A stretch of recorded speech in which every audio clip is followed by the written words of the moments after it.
My name is Christopher John Francis Boone. I live at 36 Randolph Street, Swindon. I like maths, outer space, looking after Toby, and I see everything. Na het overweldigende succes van de hitmusical Pippin van vorig jaar belooft Koninklijk Theater Carre ons alweer Broadway aan de Amstel. En dat doen ze dit keer met The Curious Incident of a Dog in the Nighttime. Het is met een volledige Engelse cast en wij kwamen vandaag wel even polshoogte nemen.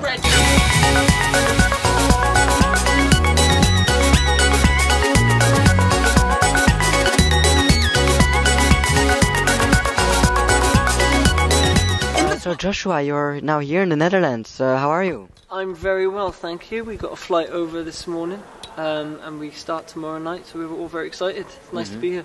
For the people who don't know, you're starting with The Curious Incident of a Dog in the Nighttime. Very long title. Very long title. It's a mouthful. Yeah, it's based on the Mark Haddon best-selling novel of the same title. And it was adapted by an amazing playwright called Simon Stevens, and now put on the stage. And are you ready to do these 2-week shows, sometimes twice a day?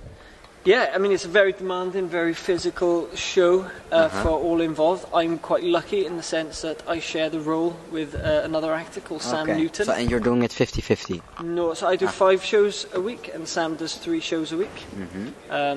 But for the rest of the company, they're on 8 shows a week. It's very tiring. It's a lot of physical. So there's a company called Frantic Assembly, who are an amazing physical theatre company in the UK, and they choreographed all the movement for the show. So it's quite physically demanding for everyone. Emma and David, you're playing the parents of Christopher. Yes. How is it to play the parents of such an iconic role? It's a wonderful experience to be in this play.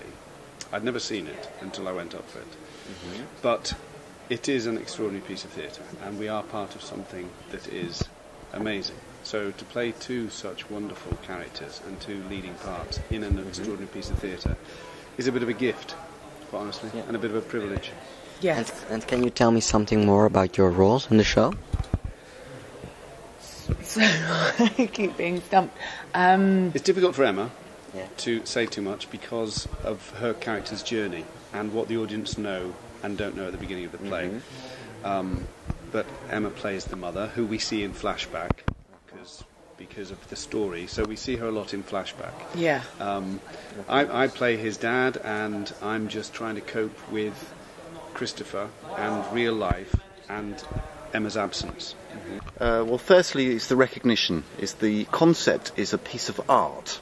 So the investment in the production from the beginning is about how to make a piece of work from a book that is not written as a play, and it's a gamble. And you were involved in that process? In the early process. Okay. More so now, it's become a success. But if you look, fundamentally it's the same as Phantom of the Opera or Les Miserables, or you look at the awards and the recognition that the creative teams get. If you win Best Sound Design, Best Lighting Design, Best Video Design, Best New Play... And you've won quite a few awards. This show, Curious Incident, puts it up there with the best of the shows in the world because of the recognition. It also went to Broadway and won Tony Awards, so it has from the American audience, also has the very highest standard recognition for it's the very best of modern theatre. And last year I had to read a book for English, and I've chosen The Curious Incident of a Dog in the Nighttime. And have you I think you have read that book? I read it a couple of years before I got the part initially, 2 years ago. And I loved it, like everyone who reads it. It's a wonderful story about all these universal themes that we can all relate to. It's about difference and about family and about love. So yeah, when the opportunity came up to audition to play this wonderful part, Christopher's such a beautiful soul. It's a joy to play him, you know. So it's I was very excited. And you used some things from the book for your role? So much. I think the stage adaptation is very true and loyal to Mark Haddon's book. Most of what you see on stage is in the book, if not everything. The only difference is that in the book he verbally expresses how he's feeling.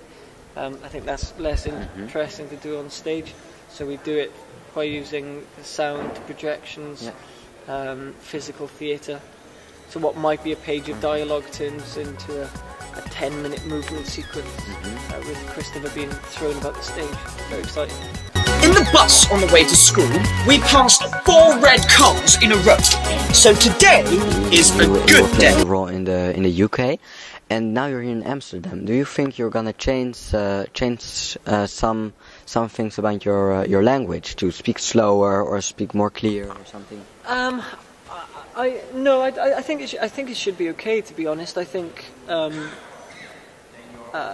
how I portrayed Christopher is very clear and articulate. So I'm hoping there'll be very few problems in that sense. If there are, then of course I will. I'll talk a bit slower, but fingers crossed. I think the audiences should be able to understand all of us. I don't think we'll speak slower. We might get a note, you know.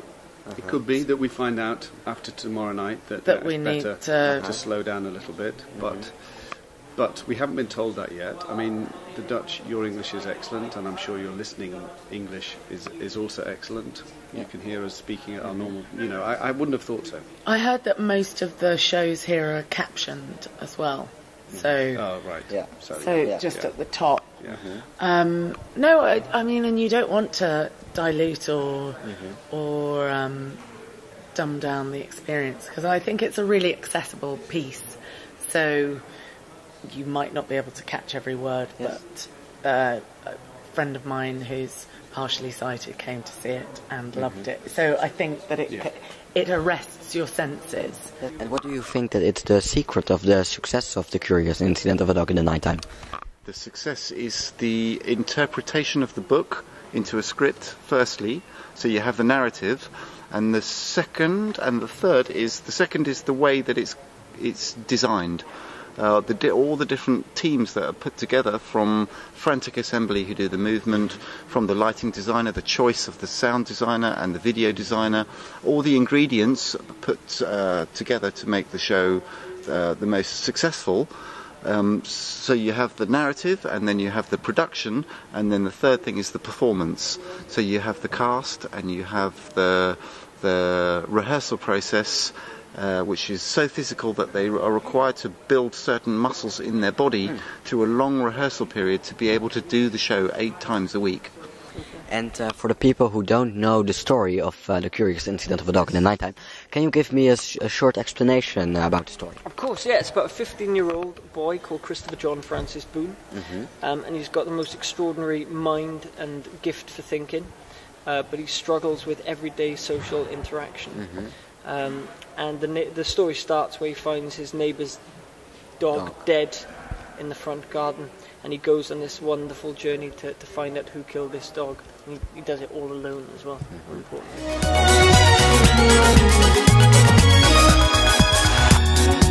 I'm gonna find out who really killed the dog. Someone killed a dog? With a fork. Jesus Christ! A garden fork. Oh.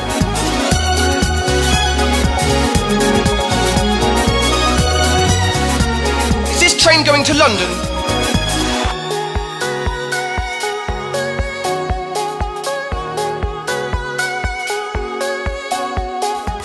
And you're on the stage for almost the whole duration of the show.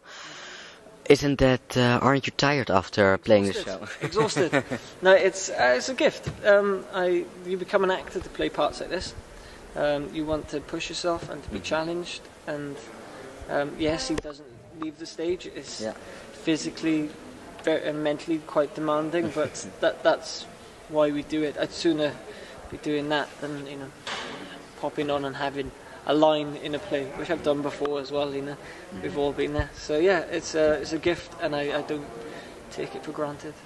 Well, I'm not here during the opening night, but I hope to see it many more times this weekend. We of course we will speak. Excellent.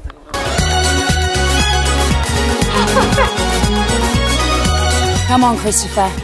Touch my hand.